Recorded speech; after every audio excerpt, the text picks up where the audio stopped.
Aloha, hockey fans, and welcome to the Blue Note Fan Report. I'm Guy, the Wild Blues fan, and I'm your host on the only program that's by a fan, for the fans, and about you, the fans. Today's show is more for the fans and about you, the fans, because while everybody else out there has already done a breakdown of this playoff, they did it too early. So I waited. And today, since I don't know the Eastern Conference that well, I got two guests to join me. I got Beth from Habby Hour podcast, Montreal Canadiens fan, and Tyler from WardyNHL, which is a YouTube channel just like mine. Their links are here. Please join me, Tyler and Beth, as we talk about the upcoming playoffs and the return to play. Give a great big Blue Note fan report. Round of applause to Tyler and Beth. Hawaii Blues fan clan, the Blue Note fan report is proud to present two great YouTubers and podcasters out there. First, let me introduce Beth from Habby Hour. Welcome, Beth. Hi, thanks for having me. And Tyler from WardyNHL. Tyler does something just like I do. Tyler, welcome. How's it going? Thanks for having me. Oh, no problem. So, a lot of people have already done their breakdowns and their guest games. I wanted to wait. I thought there was too many X factors, so I got you guys together, and we'll get right into the show. What do you say? Sounds good. Okay, so we're going to start with your guys' wheelhouse. We're going to start in the Eastern Conference, and we'll start with the number 8-9 matchup, Toronto and Columbus. And I'll start with you, Beth. What do you think about this one, and who do you think is going to win? I think that it's going to – I think, honestly, it's not going to be fun to watch just because it's too predictable. Toronto usually just kind of – they have a lot of really good pieces, but they don't mesh well together, so they're probably just going to fall apart. And I think Columbus is going to take this one. Tyler?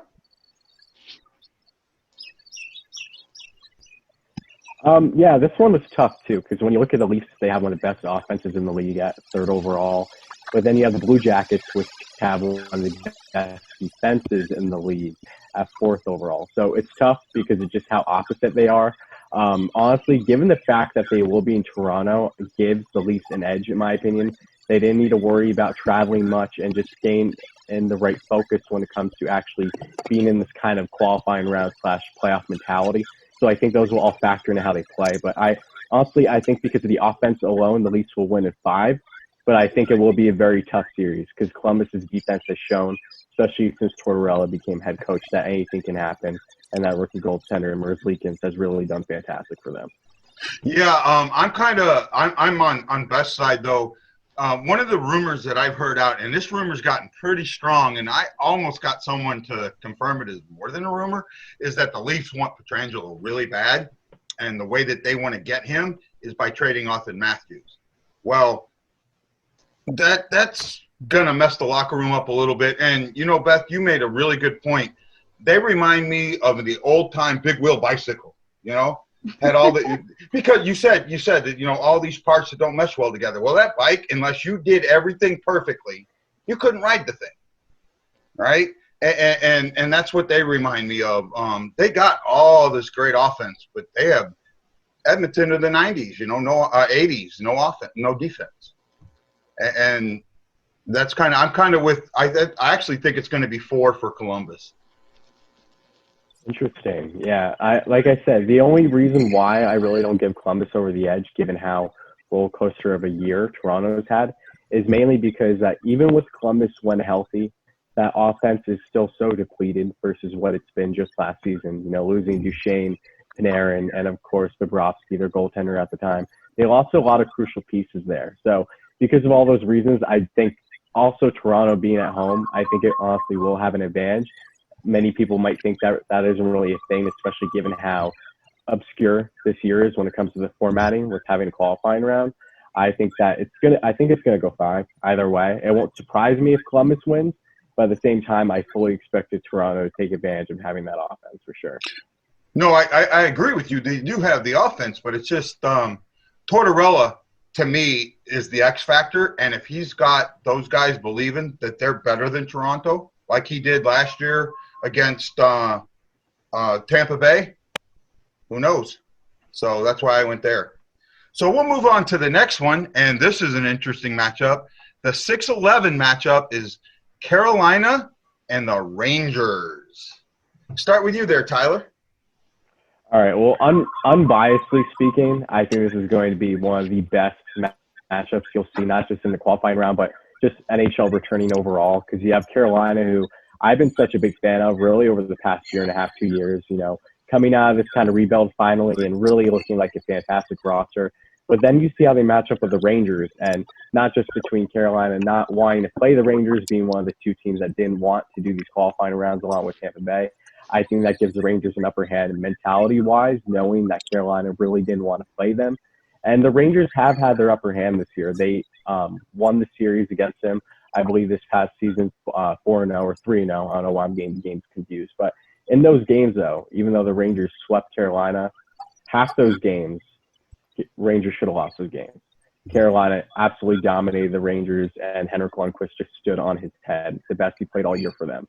But I personally think the Rangers are going to win in 5 games, but it's not going to be easy. I think, like I said, the offenses are fantastic between the two. The Rangers have an upper hand, but defensively, even with some of the injuries that Carolina has dealt with, they just have such an amazing overall roster. So it's not going to be easy by any means. Beth, what do you think? So I think this is also going to be a really interesting matchup to watch, just because people still underestimate Carolina a lot.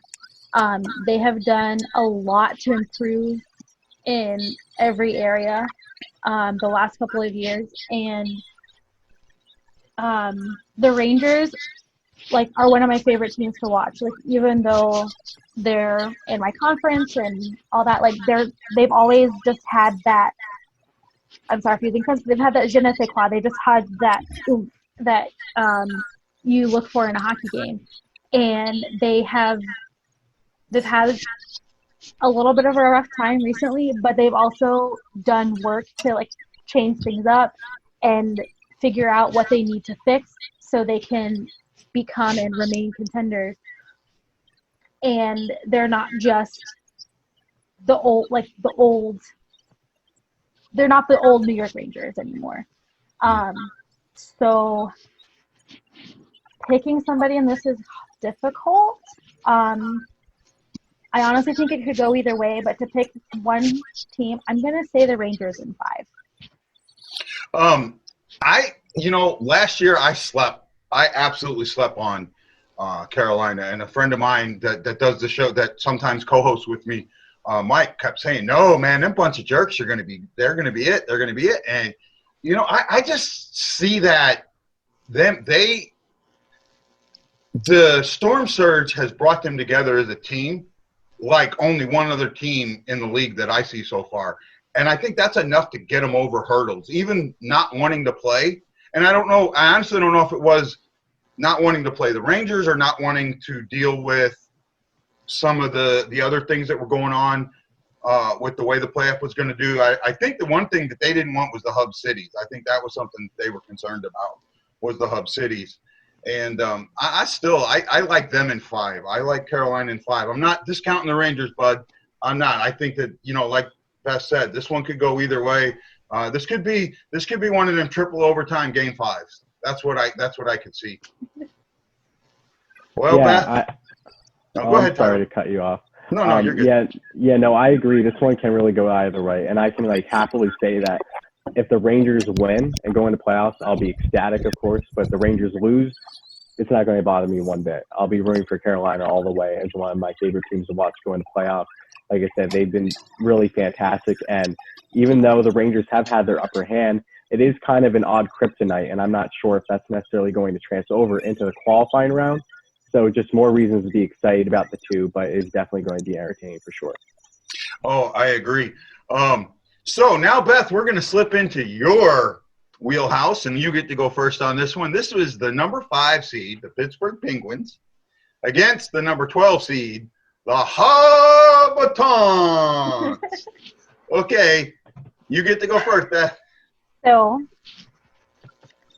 people like to underestimate the Habs, and I know my team is not perfect, and there have been issues, especially with defense.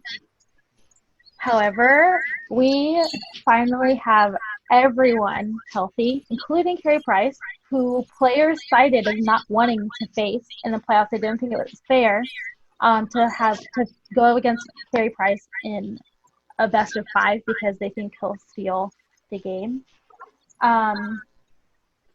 And granted, we don't have our noted Sidney Crosby annoyer Thomas Mechanics anymore, but I think the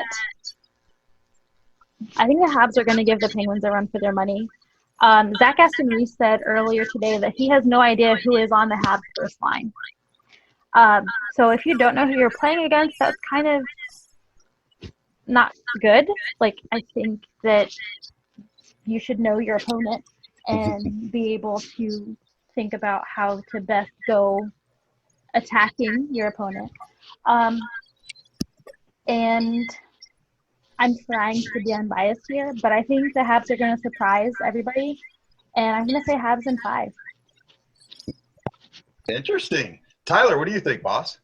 I'm sorry to upset you, Beth. We're not going to agree on this one. Okay. But this will probably be the only one where we have the biggest divide. Because the Habs, when you look at them this year, you know, they weren't really in a position that they were to make playoffs. And I think also with the fact of knowing that there is a possibility of getting that chance, that 12.5% chance of getting Alexis Lafreniere if they lose that first round. I know that players don't normally have the mentality of purposely losing, but I think that's just more incentive for them truly to get a franchise, if not generational talent that they've so desperately been needing for so long. Along with that, and just how they currently rack up against the Pens. You know, the Pens I've had all season long, I've had them as arguably a cup favorite along with the Blues and some other teams because they've just been so balanced between all the adversities that they faced with injuries this year. That has not phased them at all. And now you're bringing in a guy like a 40-goal scorer with Jake Denzel back in the lineup. I just don't see how you don't pick the Penguins in this situation. So because of all those reasons, and while the Habs could very well give them a run for their money, I honestly think the Pens are going to sweep them in 3. I think maybe 4. I just think it's tough personally. The Penguins are just a monster. They've been all year. I love Mike Sullivan, their head coach, and I'm not a Penguins fan by any means. I'm a Rangers fan. I don't enjoy going up against them at all, but I respect the hell out of them because of how well balanced they've been for years now. Yeah, I'm in your boat there, Tyler. For me, this is one of them that, and actually that 1 in 8 chance. Think about that, 1 in 8 chance at the number 1 pick. That's just boggles your mind. But the Habs, what I hear from everybody, you can hear my birds in the background. They must like that the hurricane blew away. The Habs, everyone talks about Carey Price being this $10 million all-world goalie. And I got to be honest, I don't see it. For all the time he's been there, you know, we're the Habs just haven't been as good. I get it that a goalie can't win all by himself, but he's supposed to steal you a lot more games than Carey Price does. And I think just Pittsburgh's talent level is so much more above Montreal's. Sorry, Beth, I'm going for the sweep here. I really am. And not only that, this is the thing that's not being talked about. Montreal and Toronto, rivals, right? You're playing in their building. That's got to be a little bit on the psyche. Generally cream them in their building. Yeah. Wow. Yeah, the Habs had Toronto's number this year. They swept them, if I do remember correctly. Okay. But one last thing on the Habs with going back to Carey Price, and I agree with you, Guy, on this, but I think another thing when it comes to Carey Price is, and this is, in my opinion, kind of a mismanagement with Montreal for as long as Price has been on the team. When you look at how the NHL has changed over the past 4 or 5 years, what have we seen the most when it comes to goaltending? You normally see the better teams in the league having a 1A, 1B type tandem, right? Where you have the backups either just as good or, you know, really gain a bulk of the workload taking off the shoulders of that number 1. But when you look at Carey Price, how many times do you look at him with the Habs and he's had a backup nearly as good as some of the other teams in the league that really balance that 1A, 1B type situation. This is So true. I think if Price honestly had a more balanced situation where he would take more workload off his back at times in seasons that really didn't matter for the Habs, then this will be a different conversation. So I wonder if that's something that will happen with the Habs going forward, because for Price's sake, I really hope it does. Yep, a good point. I mean, for me, the eye test says a lot. I mean, I absolutely believe in the eye test, and I have an agent friend who told me he would take the eye test over stats any day of the week. And the eye test just is a little not there for me sometimes. But Patrick Waugh would fail the eye test a lot also. So we'll move on. Sorry. We'll move on, and this one's probably going to be – this is like both of your guys' the Islanders, number 7, against the number 10 Florida Panthers. We'll go ahead and start with Tyler on this one. I think I started with Beth, so we'll start with Tyler on this one. This one is really interesting because if you look at these two teams, they last met a couple years ago. Last time they were, I shouldn't say both were in the playoffs, but the last time they met in the playoffs was just a couple years ago, and the Islanders ended up winning that series. But if you look at them on paper, they're another almost similar to the Leafs and the Blue Jackets when it comes to polar opposites. When you want offense, you go to the Panthers. They have Jonathan Huberdeau, who's in my opinion one of the most underrated players in the entire league. You got Barkov. You have a lot of great weapons there. But then you have the Islanders who, besides Matt Barzal, have been struggling to score this year, but they do have the defense and goaltending of the upper hand. So this one's tough. I really think it can go either way. I think it will go 5 games. I personally think if the Panthers can get an average Sergei Bobrovsky in this year's playoffs, then I think that could be enough to get them over the edge. So I'm taking the Panthers at 5. But if Bobrovsky is not able to perform like he has last year and the years prior with Columbus, then I fully expect the Islanders to fully steamroll them between that and their rival defense. Because the Islanders, while they don't have a great offense, they have a fantastic coach who knows what it takes to win, winning it all with the Caps a couple years ago and Barry Trotz. And I really think is going to be a tough series either way in 5. Beth? So this one for me, I have not paid a bunch of attention to either the Panthers or the Islanders this past season. That's how life goes. I don't like the Panthers for personal reasons, but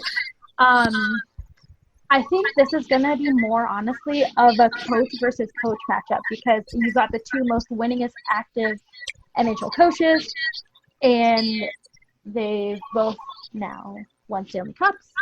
And so it's going to see like how they kind of like you're going to see how they outwit each other on the ice. I think that because of how the Panthers have been like, steadily climbing up, kind of like the mountain climber on The Price is Right. I think it's going to be the Panthers in 5 on this one just because of sheer will to stay in it. You brought up the point that a lot of people miss. I love X factors, and the coaching is the X factor in this one. That Tyler, you talked a lot about the polar opposite and all that, and I agree with you. They are teams that are going to the Panthers have that offense. Is Bobrovsky going to be that guy? You just don't know. But it's coaching, and yeah, I got to be a little biased. Coach Q, I thought he was going to get the Blues a cup a lot farther sooner than he did the Blackhawks, but he's just one of them coaches that can change a game during the game, and that doesn't happen often, right? There's very few coaches that you've seen out there that can make a change in the middle of the second period and affect the game throughout the game, and he's it. And that to me is enough to think I actually think this is going to be Panthers in 4. Yeah, and I think that's a great point because I completely forgot about Coach Q being with Florida for a second because that is a huge point there between him and Trotz, so much history. And it's crazy because years ago, back when they started their careers in I believe the AHL or ECHL in Baltimore, they were both assistant coaches together, which is just crazy knowing that they were on the same team at least one point. But overall, I think Coach Q definitely has his work cut out for him when it comes to his own defense. But with the history between them both, I think either way it's going to be awesome. And we're really going to see if Coach Q is going to be able to take Florida over the hump in his debut season as the new head coach, or is Trotz, with the type of resume he's had over the past couple of years with the Islanders, going to continue that and have another possible deep playoff run for the Islanders. Yeah, I'm with you on that. So we're going to move into the round robin. Instead of discussing all 4 teams in that, I'll start with Beth on this. Just give me the positioning that you think they're going to end up in, 1, 2, 3, 4, just like that. And if you want to expound on one team over another, that's okay too. So we'll start with Beth on that. Sorry.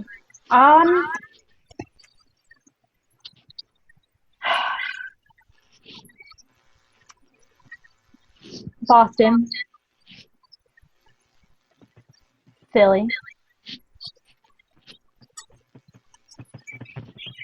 Washington, Tampa. Ooh, that's interesting. Any reason or just gut feel? Tampa is a regular season team. The playoffs in general, including this weird play-in that we're having, that's unusual. Playoffs are always a brand new season. As we all saw last year, Tampa was the favorite, including myself, to win the Stanley Cup, and they got swept in the first round. Tampa, their captain and their coach have so much experience, and they still can't get the team to hold it together to get anywhere close to where they've been in the past. Boston, I am a Habs fan till I die. Boston is a machine, and they have so many amazing pieces. They're so deep, and they show up and they do the damn thing. I'm sorry. I hope I can. I'm sorry. No, you can go for it. I go from PG-13 to R. Boston they're not, like I said, nobody's perfect, but Boston always knows how to steamroll. I think Philly is a dark horse. People forget about him. I forget about him. And they have Nate Thompson now, who was awesome on the Habs power play. And then I just feel like they're going to surprise a lot of people. And then the Capitals are they're like that kid in class that never studies or shows up, but then always gets straight A's somehow. So they're gonna do. They're not gonna. I don't think they're gonna come out on top, but they're not gonna be the last ones either. Wow, that's the best synonym I've ever heard for the Capitals in my life. That is good. Yeah, Tyler, you're up, bud. You got a hard road. I was gonna say, because when you think of the Caps, they've had fantastic seasons over the past 5+ years, but some of their best playoff runs have been when they aren't first, in their division, and that was perfect from Beth there. But overall, this one is tough. I haven't deep dived round robin much, just because I don't think the seeding necessarily is going to dictate too much. I think that with all the uncertainty and just everyone transitioning into this new format, I don't think it'll be a huge difference. But I do think what is going to surprise a lot of people is I think there is a solid chance Tampa will get the first seed. And the reason why I think that is because while they did choke, of course, last year getting swept by Columbus, they definitely have an edge right now. They have a chip on their shoulder because of that. They want to erase that memory as much as humanly possible. And when you look at that roster, you cannot deny how good Tampa is. They're their first offense in the league this year, and they were 7th in defense. They're still a fantastic team, and when healthy, who knows what they can do, because Stamkos looks like he should be okay, and Anthony Cirelli, who really had a fantastic year for them, a lot of great pieces. And then I also think Boston will be second, because Boston is the big bad Bruins. When you think Boston, that's what you think. They've just been so well balanced for years now. They're going to, of course, try to have another deep cup run, and they don't really underplay most teams. And I think just given how balanced they are, I fully expect them to be between 1 and 2. Third, I have the Capitals, and this one is kind of tough. I could almost see the Caps dropping the 4th, because the biggest X factor with them is how is Braden Holtby going to play? Even in these round robins, they don't have Ilya Samsonov, who looks like a perfect 1B situation for the Capitals. He's now out for the entire playoffs due to an undisclosed injury, which is huge in a bad way for the Caps. So if Holtby doesn't play up to par, They have no one else to bank on. So he's the biggest what if, in my opinion. And I have Philly last, even though I do believe they are a dark horse. I can see them having a very deep run this year. Landon first year head coach for them, I think fantastic. Really knows what it takes to win at the playoff level. But the big thing with the Flyers is they have a huge gap when it comes to wins versus at home versus wins away. They were by no means a strong away team this year as they were at home. They definitely had the advantage at home. So having them play Toronto, I think that definitely could affect their mentality a little bit because they love riding on their fans and Kelly. So because all those reasons, that's why I say that. Well, I mean, I'm kind of going to go against the grain on this one. So, and I can't remember, and I don't know why, but the coach for Boston early in this, when this first round, had talked about treating the round robin, and he's not the only one, like exhibition games, switching goalies up, moving goalies around. And I actually think that a lot of teams, because it's not one and done, you're not out. It doesn't matter what happens. You may see some different lineups. You may see some almost exhibition style play. You may even see, I could even see in this round robin, two goalies playing, switching out in a half. I really could, to get guys more work that they haven't had. When you're only looking at one exhibition game coming up starting Tuesday through Thursday. So for me, I think Philadelphia is going to shock the world because Carter Hart is that guy that they're going to ride to the end. And I got them at number one. Tampa, like you said, with the chip on their shoulder at 2, Washington at 3, and Boston at 4. I think Boston is going to come into this thinking, this isn't where we shoot our gun. We wait. We make sure that we play hard, but we wait. We don't expend the energy that we need for the next round, and that's kind of what I think is going to happen there. So we'll get into the Western Conference in just a sec. Want to get into one thing really quick before we go there.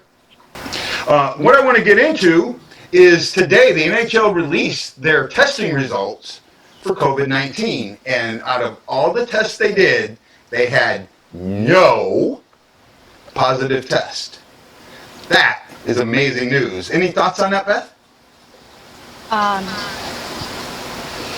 Like you and I were discussing before the show, Gary Bettman actually did something good.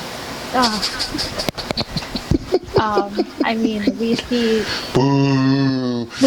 we see the MLB imploding all around us, but the NHL is doing pretty good. I know that 2 Habs did have COVID. 2 Habs in the bubble apparently had COVID, and they're back. They're okay. They're able to play.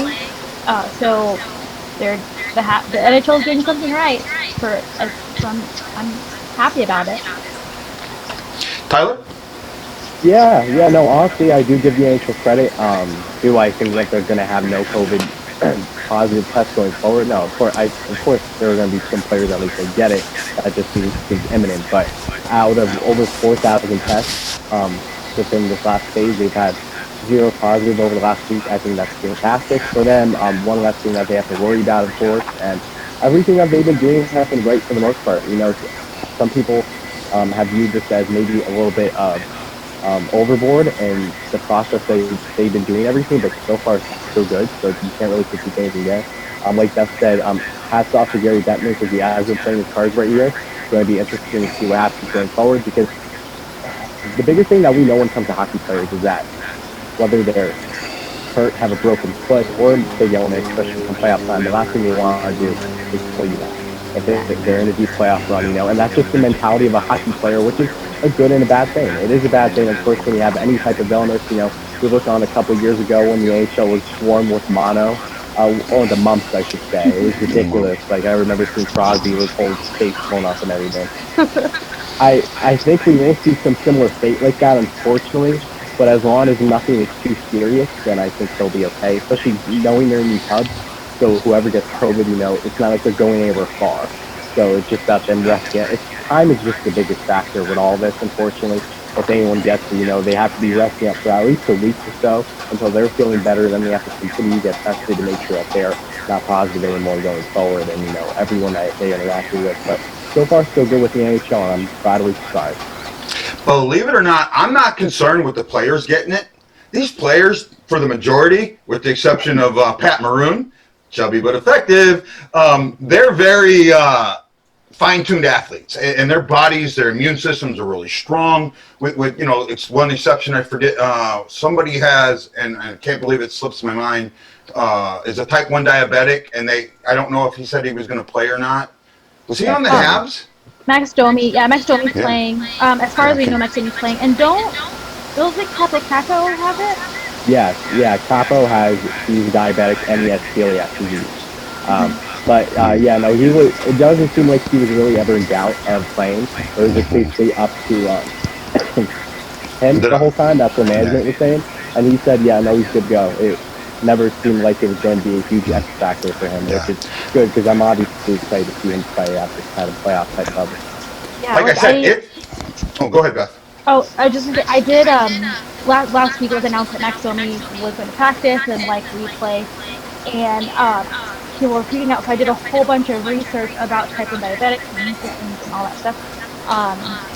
And type 1 diabetics who have a very well-managed disease and are healthy and active, like Capocaco and Max Domi, they're a lot less likely to have any serious issues when it comes to COVID-19, just because they're healthy and they're in good shape. So it's absolutely understandable for people to be worried about them, but they're most likely going to be okay. Yeah. See, my point was, it's not the athletes I'm concerned about. It's the front office people that they're bringing that are older, that if they get it, it could, transpire a lot quicker and in a worse, what they're passing on is a stronger virus than what the players are getting, because the player's immune system is fighting it right away. And that's where my thought process is on that.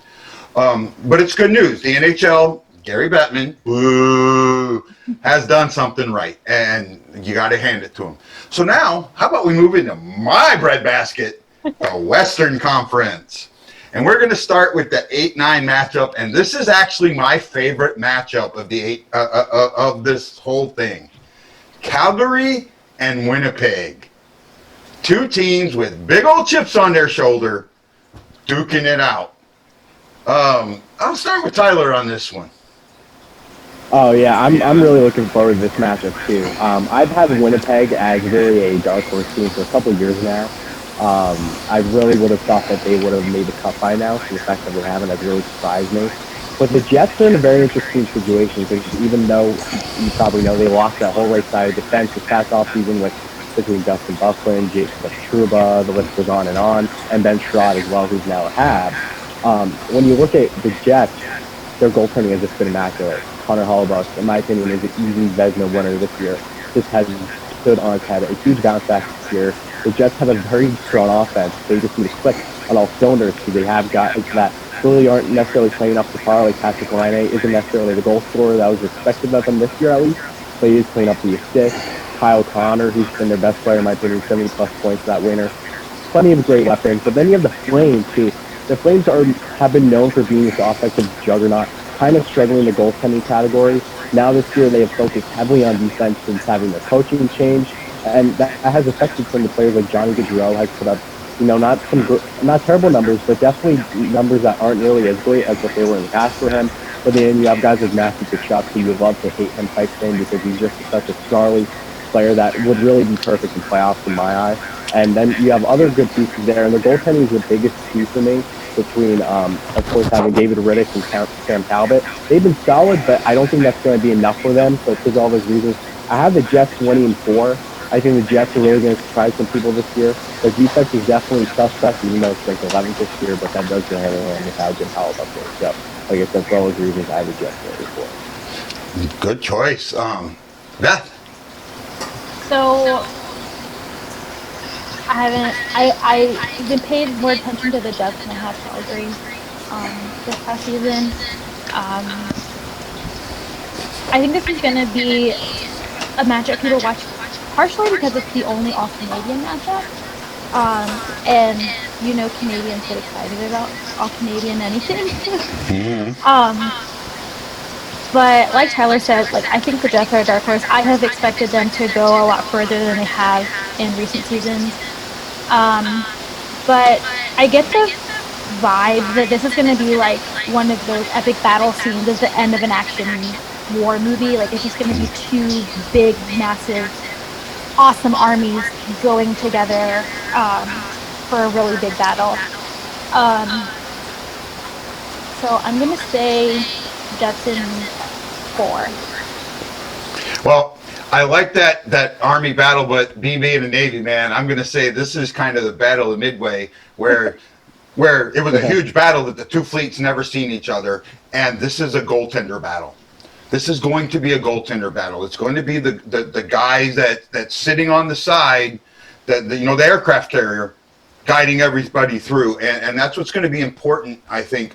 I do like, now you mentioned Matthew Tkachuk, and the guy that you love to hate, that's a St. Louis boy. That's a St. Louis spirit, and he brings it, and he doesn't just bring it to himself from himself. He brings it to where his teammates envelop it, and that's why I like Calgary in this one, and I'm not trying to be a homer or anything. I think Calgary, when it comes down to it, if you say get a goal to win a game, I think Calgary has more players that can do that at the right moment and get that dirty area goal than the Jets do. And that's what killed the Jets in the first round last year against St. Louis.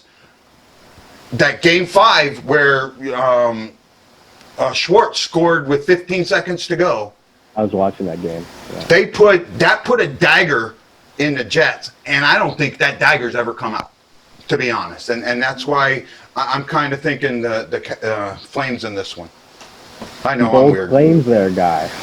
But, I think that the Flames definitely do have a chance, of course. I think if they do go anywhere, we'll be led along the legs of Chuck, and you need a guy like Johnny Hockey to step up, kind of get out of the funk he's been in this past season, hoping that having these months off has done him good when it comes to resting and working on his overall game.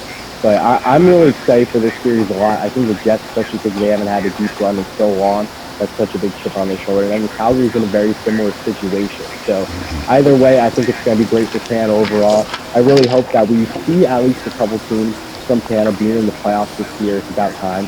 I feel like it's been forever since we had a Canadian team having a deep run. It only seems right. But like I said, I think the Jets are going to win it, but the Flames for sure can be a surprise. Now this next matchup I got kind of tore up on. This is Nashville at number 6 against number 11, Arizona. I'll let Beth start on this one.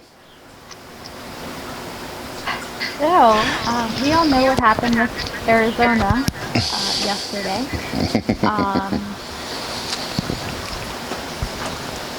I think it's going to be more interesting than people think. I don't think it's going to go 5 games, but I think the games that are played are going to be less of a cash grab. Arizona hasn't made the playoffs in a donkey's age. And they've got a whole bunch of, they used to be just like the NHL graveyard. That's where all the long-term contracts went. But now they've got players like Kessel and Hall, and I honestly forget who else. But and then Another Nashville. St. Louis boy. No, they got Keller, Clayton Keller. Yeah, Clayton Keller's nice. Then you got Nashville, who went to the final, and then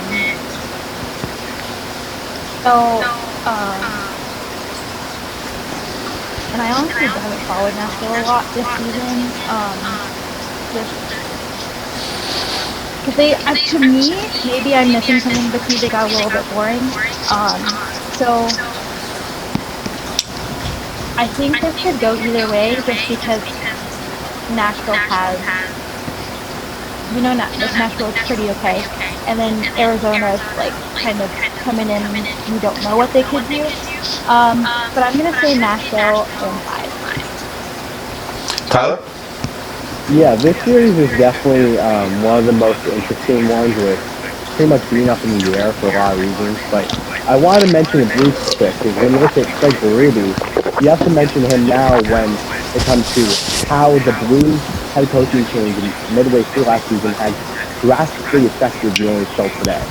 Since Berube came in as a new head coach, we've seen numerous teams in the AHL that have been firing their head coaches and bringing in others, really rotating around a small group of coaches in the league. And you see the majority of them being evident in this year's qualifying round/playoffs, including the Predators, of course, with having former Devils head coach in there. But overall, I think when it comes to the Predators, they have a lot to see, of course, but they almost remind me of the Leafs in the sense of they're trying to salvage a season that just was never there. They've been so up and down all year. They just haven't balanced. The defense has not been there. Pecorine has not played up to par, of course. It looks like this time is, of course, dwindling down, but I would love nothing more to see him have a chance to top again. And then you look at the Coyotes. You know, we know what happened just yesterday. We don't know how that's going to affect them with their players-wise, with just so much uncertainty when it comes to that whole GM situation as it is. But what I do know when it comes to the Coyotes is, yes, they haven't been in the playoffs since 2012. Of course, they're itching to get back. I think with everything between the GM, it's almost going to create more of a fire for them to want to prove to themselves that they can get this done. And I think going up against a team like Nashville, who definitely doesn't have the upper hand defensively, Arizona has by far the better defense, but the offense isn't too much of a gap. The Predators have struggled offensively this series too, but the Coyotes have definitely needed that scoring. So I think the Coyotes with Taylor Hall, he wants that big contract. Whether he's going to stay with Coyotes or not, I'm not sure because he was given a lowball offer just a couple days ago. But Hall wants to prove that he is still worth a big contract. So I think he's going to step up, and you'll also have to realize they're playing in Edmonton. Hall has so many great memories in it with the Oilers in Edmonton, even how that relationship ended sour in the end. He loves playing there, and I think that's going to also bring a little bit of an edge to him as well. So because of all those reasons, I think Arizona is going to win in 5 because of that defense and goaltending, but I don't think it's going to be easy series by any means. I think it's really going to be a tough one. I don't think it's going to be lopsided at all.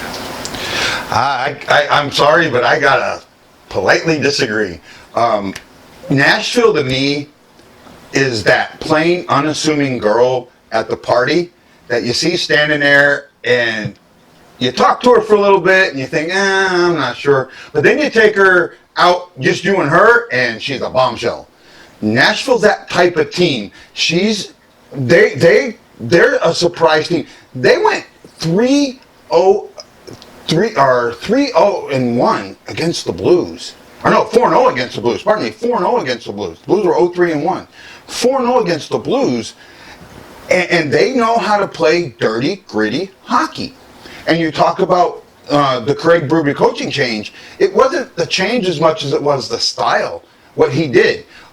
He took a Harlem Globetrotter style team, that's what the Blues were trying to become, and turned him into a meat and potatoes team. And that's exactly what Nashville is. And so I ranked, I was asked on another podcast to rank the possible Blues opponents, and I actually took Arizona and ranked them 7th out of them because I don't think Arizona's getting past Nashville. Too many hot pockets in video games. They've got a young team that just, I don't think that they've done the things that they needed to do during the training camp. And what have you heard out of their training camp? Nothing. I mean, nothing exciting, nothing that makes you think that they got a chance. I'm saying this is my other sweep. This is Nashville in 3. Wow, okay. Yeah, no, like I said, Nashville should definitely win this series with the experience, of course. Like, they have plenty of guys who have been having deep runs over the past couple of years. So that is the biggest X factor between the two.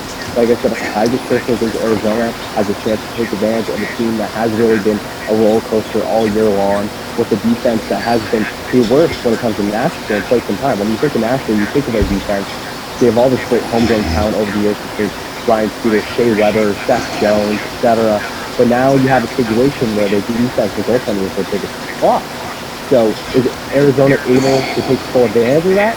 I don't know about full, but I think they will have the chance to do at least enough to win that series. Well, to me, the senior leadership on Arizona is Kessel, and that's it.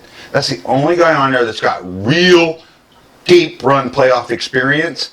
And as we've seen in the last couple of years, that matters a lot. to have that Oh, senior for sure. senior leadership, and they just don't have it.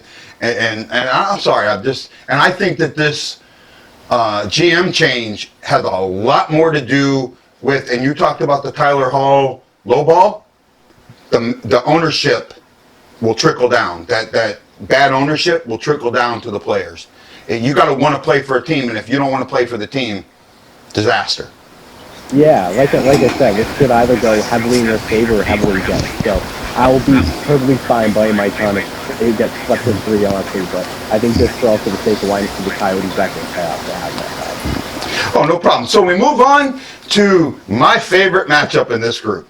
Number 5, Edmonton against number 12, Chicago. Or as a lot of my friends like to say, Chicago. We start with Tyler on this one. Oh, I'm so excited for this series. Basically, a couple of years ago, back when Devin Dubnyk was still the goaltender of the Oilers and they were a bottom feeder team, I picked the Oilers as my favorite Western Conference team because they were starting to get all these first overall picks. I would think they would do them good. Obviously, that isn't the case with Clarence David. But Edmonton, I've always been a huge fan of, and I think that this is going to be huge for them. I fully expect them to win this series against the Blackhawks. I think they'll win it in 5 just because of how well Chicago is offensively too. They have so many weapons. But Edmonton, simply having Connor McDavid and Leon Draisaitl back and the kind of playoff type mentality, you have to be worried. You know, I did a video a couple weeks ago on why Edmonton is one of the 5 teams in the league no one wants to play in playoffs simply because of that reason. Then you add their defense is stronger when healthy up. The Cup bomb has done wonders for them. And they finally have guys around McDavid that can keep up the pace. You know, Keller Yamamoto coming into his own this year, a speedy winner, of course, along Draisaitl. Then you have other guys like Andreas Athanasiou, Tyler Ennis. They just have a lot of pieces that can finally keep up the par with McDavid, and I think that's going to be huge. But then you look at Chicago, yes, they have Patrick Kane, who has been really overlooked for quite some time now since Chicago fell from being a playoff team, and he's still been statistically fantastic for years now. You have Jonathan Hayes, who has kind of had a little bit of a bounce back here. The guys like Dominic Kubalik, that unsung hero, as a rookie for them, 30-plus goals, and the great Ronnie Buchanan, who has had a down year. I think they have a lot of weapons there for sure. That will definitely make the series fun to watch. High scoring for sure. I don't think the defense is going to be by any means the biggest thing to watch in the series, but with all those things being said, I definitely have it Oilers in top. Beth. Okay. So on the last prediction, I said it was not going to go 5 games, and you said it wasn't going to go 5 games. I think it was 4 games. For the so this matchup is going to be really fun. People discount the Oilers still for some reason. Because they forget that they have players other than Connor McDavid. A lot of the players that I listed are recent additions to the team, but they're still ones that you love to hate when they play your team because they shut your favorite players down, and they give you a run for your money. Chicago, a lot of people pick Chicago because it's Chicago. They know the history, they know the team is there, they know that the crew is there. But, like Tyler said, defense is not going to be a big issue. And so it's going to just be like, it's going to be another, I think, battle matchup. A very heady, very messy. A lot of it's gonna be that. It's gonna have you on the edge of your seat the whole ride. So this is a tough one because we've got 2 different types of histories for both teams. But I think I'm gonna pick Edmonton in 5. Well, see, for me, this one's important. So when I did my rankings, a lot of people have said that Chicago was the weakest team here. As far as the Blues go, I put them at the 7th as the toughest, from weakest to strongest, because they've got playoff experience. They have a huge X factor in their goaltending. Corey Crawford just came back yesterday from COVID-19, testing positive. They traded away their one AAA in Leitner. They have Malcolm Subban. Look, no disrespect to Malcolm Subban, he's no Leitner. You know, he's not even a 1B or a 1C. He's a 2, and he's a definite 2. And when you've got to rely on that 2, that could change this series up a lot. This, for me, the most important game for Chicago isn't this first game in against Edmonton. It's the exhibition game against St. Louis. You've got, if Chicago wants to really have a chance, they've got to go out and play St. Louis really, really hard and beat them and get that mentality of, yes, we can do it. If St. Louis goes in and destroys them or beats them handily, like St. Louis had 2 games where they were down in the third period by 2 or 3 goals and came back and won those games. So Chicago's got this, you know, they're starting to fear St. Louis. And if you go into that exhibition game not ready to play and you get beat up again, Edmonton could easily tear you up. And then, like you said, they got McDavid, Drysdale. I love Yamamoto. I think he reminds me, him and Robert Thomas and Sundqvist. Dirty, gritty, speedy little player that's going to get in the corner and get deep. And Chicago doesn't like to get hit. They don't. I mean, that's an obvious thing. They do not like to get hit. You hit Kane, what's he do? He turns around and throws a fist. He does not like to get hit. So for me, this one's going to go 5, and I actually think it'll go overtime in game 5. Flip a coin. I flipped a coin, and I'm going to really hate myself, but I think Chicago in 5. I think playoff experience is just too great for them to lay another egg. I want to mention one more thing when it comes to experience, because it's kind of funny when you look at things that Chicago has more of the player experience, but when it comes to coaching and management, it's completely lopsided now for the most part. You have Edmonton, who's their new GM, and Ken Holland. We all know what he's done over the past 2 decades with Detroit. Great history there. And now their new head coach is Dave Tippett. Has finally got structure to this Edmonton team who has desperately been needing it for years. You know, that was one of the biggest problems over the past decade, with having a constant rotation of different head coaches coming in and out, with having some of their better players not being able to settle with any one guy. And having Dave Tippett in there, who Mike Smith has a great history with them both being together as the coach and goalie for the Coyotes that last time they were in the playoffs in 2012. I think that is going to benefit them a ton, along with a lot of other things. But I think if you're taking the experience from the head coaching and managerial side, I think that's the only more reason why it's favor the Oilers. Oh, I mean, I'm not discounting any of that. I just, you know, that gut feeling you get when your rival's playing somebody and you just want them to lose and they say, screw you, we're not going to lose. That's the gut feeling I have. So I get it all the time. Yeah, so let's move on to the last one in this, and this is, to me, is the blah one. Number 7 Vancouver against number 10 Minnesota. Beth, we start with you on this one. Like you said, it's blah.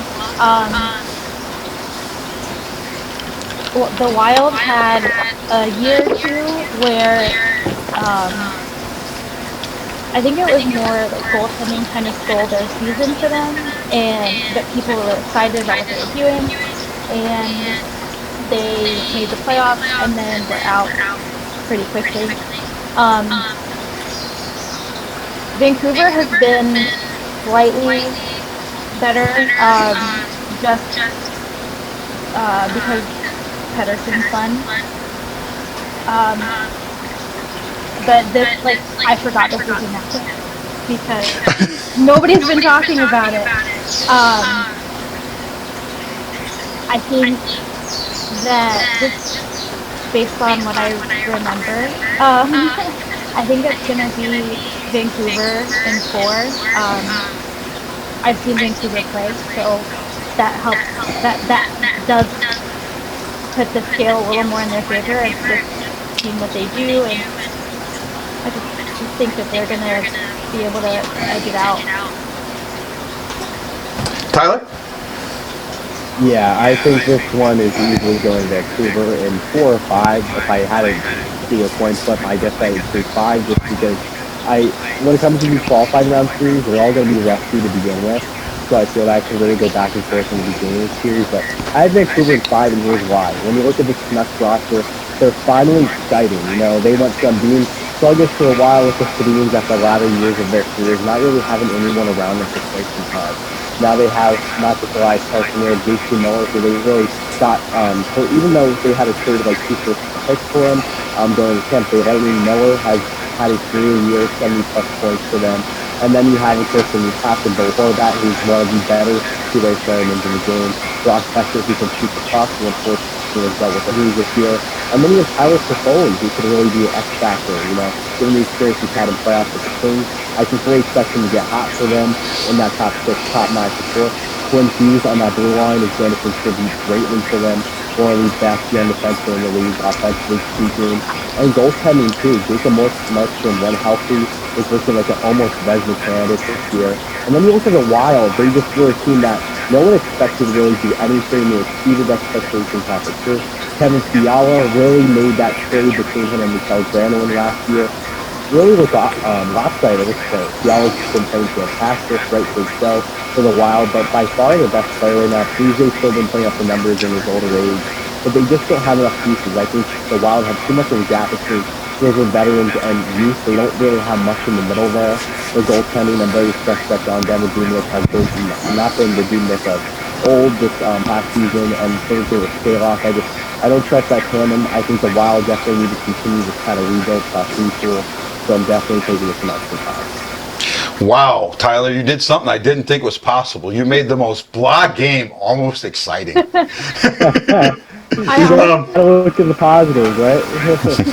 I also forgot that Foley is on the team now, and this is just personal observation, but he is one of the few players in the league that everybody, no matter what team you watch, you like Tyler Foley. He's fun, and it's people, unless you're like a Sharks or a Ducks fan or a Vegas fan, you don't really have a reason to dislike him because he's not really dirty. He does good work, and you're just like, oh yeah, that guy, he's pretty cool. So that will make it a little more interesting, I guess, for everybody else, and also in the matchup. Yeah. Well, just for me, when I look at both these teams, first of all, Minnesota is plain lucky that they're here. They just like Chicago, they're just plain lucky. They have not earned a playoff spot at all. And I think Vancouver is going to walk all over them. But Vancouver, to me, is still just a blah team. I mean, I see what you're saying with Quinn Hughes and all of that. But when I watch them play, they don't feel like they're – I don't know. It's one of them things where I've just never gotten excited about. Since they lost the Sedin twins, since the Sedin twins retired, they just feel like they don't have an identity. That's what it is. They don't have an identity to me. But Tyler? Oh, I was just going to say, like, I agree completely.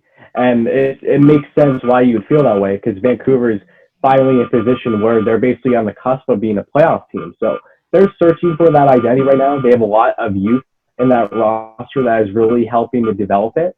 But there's a lot of uncertainty there for sure. I think if they do make playoffs, they could definitely surprise a lot of people because they do have a very strong offense that, when clicking, can definitely be dominant in the NHL. But my defense is suspect, of course. Can Jacob Markstrom be well enough in goal for them going forward? There's a lot of question marks with the Canucks, I agree. But I will just say that they are finally starting to get an identity. And if they do make playoffs, then I think you will see for yourself truly what they are starting to become. Yeah, I mean, I think they're going to make the playoffs. I'm going in 4 on this one. But, again, a blah team to me. All right? So we'll move into the round robin, and we'll do the same thing we did last time. Just your ranks and, why you don't have to go through each team, but just why you think it's going to go that way, and I might have a surprise for you. So we'll start with Beth on this one. Okay. Actually, no. I'm sorry, Beth. You started on the other one. I'll start with Tyler on this one. I'm sorry. I'll start with Tyler on this one. Okay. All right, Guy. I'm sorry. Hey, you Tyler, might not. Before you go, can you do something? We're getting a really bad squeak with your headsets. Can you work with your sound a little bit? Any better? Oh, a lot better. Much, much better. Okay. Or maybe they were just loose or something.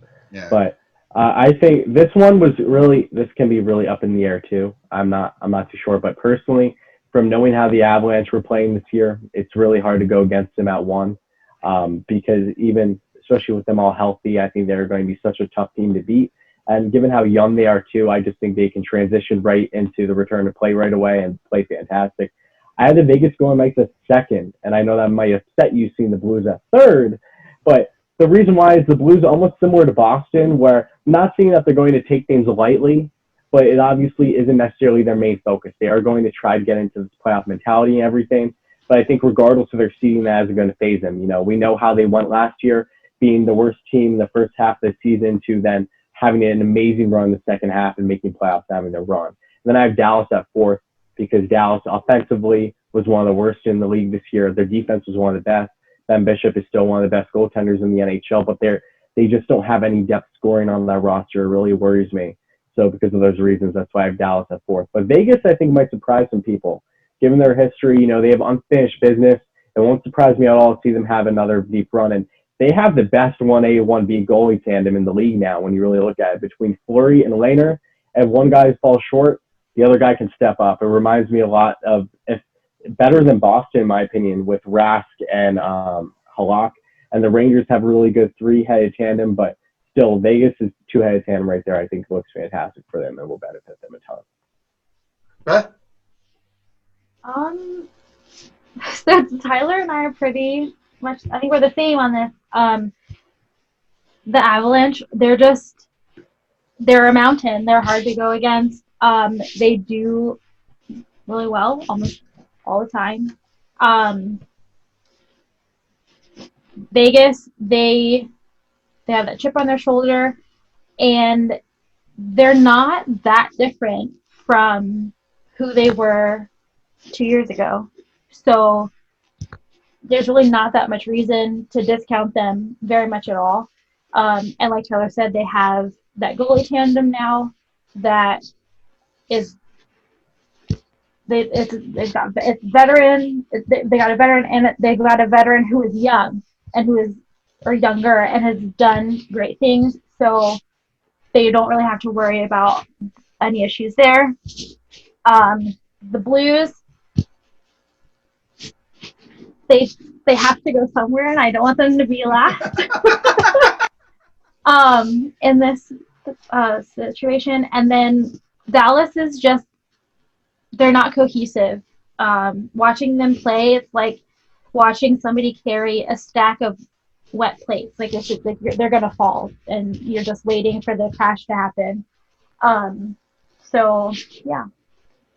Well, I'm going to surprise you guys a lot. First of all, you missed one goalie tandem out there. That last year I would have agreed with you wasn't there, but this year is as good as any of those tandems you put out. I know who you're going to say. Yeah. You know, Bennington and Allen. Allen has upped his game this year, something fierce. I mean, he's got the 4th best numbers in the league. He just doesn't have the games played. Mm-hmm. Smaller sample size, but still, when you got the numbers are not to be dismissed for a veteran goalie like that. And then, you're great. You're better at names than me, Tyler. Who's the goalie, the number 1 goalie for the Avalanche? Oh, the number 1 is Philip Grubauer. Grubauer was hurt for a while. I think I called it Hubador on another show. I couldn't remember it. I'm bad with names. I just when you're in the Navy and you have last names all the time, names become like numbers. They just like blur and you can't see them. But Grubauer in the first 2 games got lit up by the Blues. Then he got hurt and they had their backup in, whose name I don't remember either. Pavel Francouz. Yeah, Francouz. And Francouz really beat the Blues good. Now you have the Avalanche facing the Blues right off the bat, the very first game. In the East, it's 1-4, 1-2, 1 or 1-4, 1-3, 1-2. Perfect way to do it. In the West, they went 1-2, 1-3, 1-4. The numbers based on their seeds, that's how they're playing. And because they did that, you're either going to put Francouz in and destroy the mentality of your number 1 goalie, or you're going to put Grubauer in and you're going to raise the mentality of your opponents. This is going to be tough, and I think this is what's going to happen. It's going to go 2-1, 2-1, 2-1, 2-1, and it's going to go 1, 2, 3, 4. St. Louis, Colorado, Vegas, and Dallas, because they're going to use their regular season percentage if there's a tie. I really think this is not going to be overtime games. I think it's going to be straight. They're all going to finish with the same point total. Oh, I want to mention one more thing too, because when you have the Avalanche, they have such an awesome tandem too. Because Francouz, he's a 30-year-old goaltender, originally played in KHL for quite a bit, and has really blossomed into his own as an NHL regular this year. And he's one where, not just with the Avalanche, but with plenty of teams going into the qualifying round / playoffs this year, their goaltending situations, those starters are going to have such short leashes. Because if they don't perform up to par right in the beginning, they're going to bring in that 1B because they're not even going to take the chance of risking anything. So Avalanche are going to be a perfect scenario where we may very well see that happen with Grubauer getting pulled early, assuming he does be the starter. But it's going to be a lot of fun to watch with all these series that have these goaltending tandems. Yeah, I absolutely agree. And so we've gone through everything. There is a lot of opinion on this 2014 playoff, but after going through all this, I'm like, wow, this isn't that bad. I mean, you've got good matchups, you've got intrigue, you've got play, and then you've got the hub cities. And this is what's going to be neat to see the stories that come out of the hub cities of hub life, right? And that is the X factor to me, is what hub life is going to be like. Beth? Something I heard that was before those cities were announced. I talked to a couple of people who are on the Habs beat, like John Liu, and if you've heard of them, or if not, it's cool.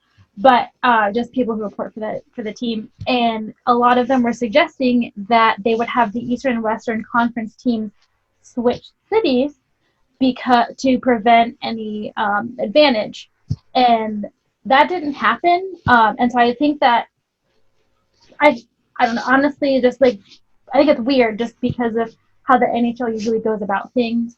I would have thought that would have been a thing that they would be like, oh yeah, we're definitely doing that. And I don't know if that was just to minimize the travel just for those two teams or what, but it was just weird to me when we found out that that's not what was happening.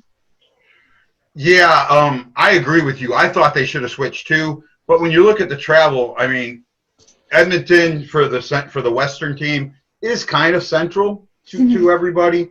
Vice Toronto, that's a lot farther away, but Toronto's a lot more centered to the East Coast for the most part, with the exception of the Florida teams. So I mean, it's not too bad. A lot of people think that there's no such thing as home ice advantage, especially in this period. I do think Edmonton and Toronto do have an advantage. They're going to see friendly faces, right? They're going to see friendly security guards. They're going to see friendly, they're going to see whatever the boards they put up, they're going to be their boards. They're going to see their boards. They're not going to switch boards each time, which I think they should, right? Whatever the home team is, whatever boards they should use, you normally use the whatever advertisement around the boards. That's what they should use in my eye. Because, again, if you're doing something like, let's say you play golf a lot, and you know that I need to aim for this particular spot on this corner, and I'm using that visual reference to aim at it, now you don't have that visual reference even at your home games. And I think that's something that could play very huge into this. Yeah, honestly, this is something that I thought was originally going to happen, because I originally saw it was proposed, and I was kind of confused as to why the Leafs wouldn't play in Toronto or Edmonton, not with the Oilers, honestly. But I understand the reasoning for wanting them split to not have any type of advantage like that. But I think between the obvious factor of the traveling being different, harder for certain teams, and also adding in the fact that you have these teams between both Edmonton and Toronto, they're just in a much, what's the word I'm looking for? They're in a situation where the home ice advantage, yes, they'll have it, but not having the fans around them, I don't think it'll be much. And I think having all these protocols, everything that the NHL had to do to begin with to have the NHL return to play, I think this was one of the last things they had to worry about, honestly. I think that was pretty much an afterthought. If they could have had the luxury of doing it, then they would. But it seems to me that it just wasn't going to be a reality. Well, we've gone Great show, guys. Beth and Tyler, thank you so much. This was a lot of fun. Thank you. Sure, Yeah, thank me and you. Tyler, Beth, you and me have talked about trying to do something maybe on your Hab show. And I said, if your Habbies don't mind, Habby friends don't mind, I'd love to get you on alone. But with Tyler, me and Tyler have talked about, collabing on our shows. And I thought, why not get the two of you guys together? Because I'm not an East Coast guy. I'm an Eastern Conference guy, and I need to learn that. So you guys really enlighten me, help me out. I appreciate this. And I'm going to say my ending line that you two are going to hate, but Beth and Tyler, this is Guy, the Hawaii Blues fan, telling you aloha, mahalo, and I'm bleeding blue with you, and I can't wait to see you again on the Blue Note Fan Report. Aloha!